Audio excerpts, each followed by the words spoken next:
আসসালামু আলাইকুম। আজকে আমি সপ্তম শ্রেণীতে অধ্যায় ৭.১-এর ৮ এবং ৯ নংয়ের প্রশ্ন সমাধান করব। তো এগুলো কীভাবে করতে হয় সেটা দেখে নিন। আমাদের মূলত কী করতে হবে, এক্স মান নির্ণয় করে নিতে হবে। যেহেতু যে লেটার দিতে হবে সেই লেটারে কী করতে হবে, মান বের করতে হবে। তো নির্ণয় করতে কী বলবো, এক্স দিয়ে দিব, এক্স দিব একটু। যেহেতু আমাদের এক্স মান নির্ণয়, এক্স বাম পাশে থাকবে, এখানে 3 আছে, এখানে +1 আছে, 1 করে লিখে -1 বা এক্স ডিভাইডেড 2, এখানে তাহলে কত থাকবে, 3 থেকে 1 গেলে থাকবে কত, 2, বা x থেকে 2, মানে আমি এখন x মান নির্ণয় করবো। তো x এখান থেকে দেবো, 2 আছে এখানে, কিন্তু এখানে কি এটা কি আকার আছে, ভাগ বললে সবসময় কি হয়, গুণ। তাহলে 2 টোটালি কি হবে, এটা ডি হবে। সুতরাং x ইকুয়াল কত হবে, 4।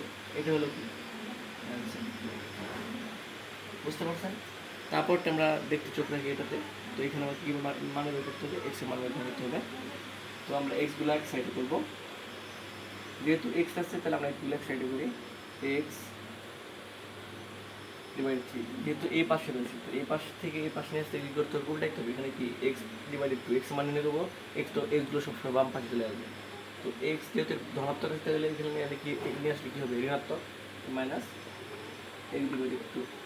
এখানে রয়েছে কি 7 রাখলাম এখানে, কিন্তু এই উল্টাই যাবে, এখানে তাহলে কত হবে, -5। বুঝতে পারছেন? দেখেন, 8 ডিভাইডেড 3 মাইনাস 8 ডিভাইডেড 2, 7 থেকে 5 করে থাকবে কত, 2 লিখে নিলাম। তারপর কী হবে, এটা কী করতে হবে, লসাগু বের করে নিতে হবে। 3 আর 2 এর লসাগু করতে হবে 6, বা এরকমভাবে করতে পারি আমরা। দেখেন তো আমরা কীভাবে করি, দেখেন 6 হয়, 3 3 এর মধ্যে, 3 6 এর মধ্যে যাবে দুইবার, তাহলে কত হবে, 2x, 2 6 এর মধ্যে যাবে দুইবার, 3 বার, 3 7 বার, এর গুণ, তাহলে কত হবে, মাইনাস চিহ্ন মাইনাস 3x,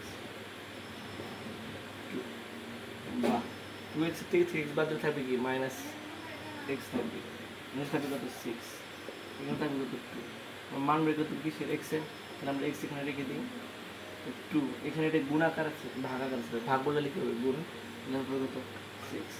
সুতরাং x ইকুয়াল কি হতে পারে, 6 দোকানে কত, 12। এটা হলো কি অ্যান্সার। আপনার এখানে এইভাবে অঙ্কটা মোটামুটি সমাধান করলে আপনাদের অঙ্ক কীভাবে হয়ে যাবে। তো এরকম নিয়মিত অঙ্ক শিখতে আমাদের চ্যানেলের পাশে থাকবেন। ধন্যবাদ।